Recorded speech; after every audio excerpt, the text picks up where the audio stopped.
కదా. ఇప్పుడు ఒక 2 కప్పులు మినపప్పు తీసుకోవాలండి.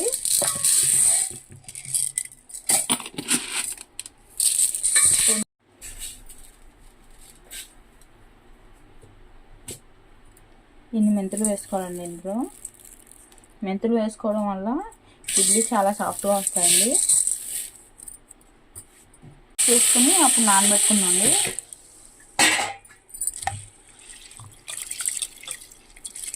మినపప్పులో ఏదో పౌడర్స్ వేస్తారండి, అందుకని మనం కడిగేటప్పుడే చాలా నీట్గా కడుక్కుని నానబెట్టుకుంటే మనకు బాగుంటుంది.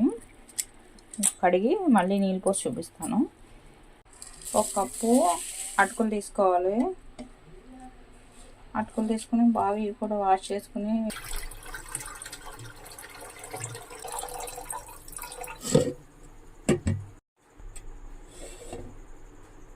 మళ్ళీ వాటర్ పోసి కడిగానండి రవ్వని.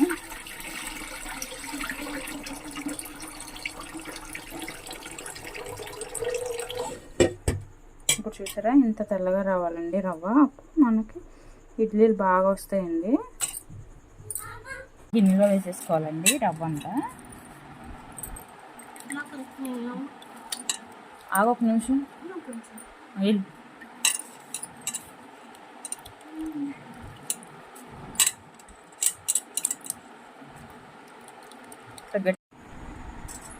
ఇవ్వండి, మొత్తం పిండేసాం కదా. ఇంకా లాస్ట్లో ఉంటుంది కదండి రవ్వ, అది ఇంకా పిండి అవసరం లేదు. లాస్ట్లో అది వేసేయచ్చు. మొత్తం వాటర్ లేకుండా పిండేసానండి. లాస్ట్లో మాత్రం పిండి అవసరం వేసేసుకోవచ్చు. ఇదిగోండి, మినప్పిండిలో రవ్వ వేసేసాము. మనం గట్టిగా పిండి పెట్టుకున్నాం కదండి. ఇప్పుడు కలిపేసుకోవాలి బాగా.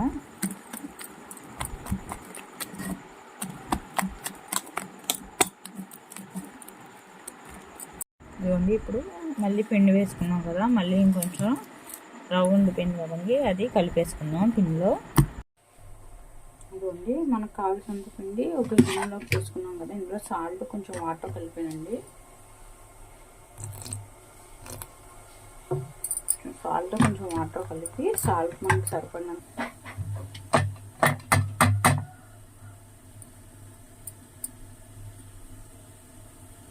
వాటర్ బాయిల్ అయ్యేటప్పుడు ఇడ్లీ రేకులు పెట్టేసుకున్నామండి.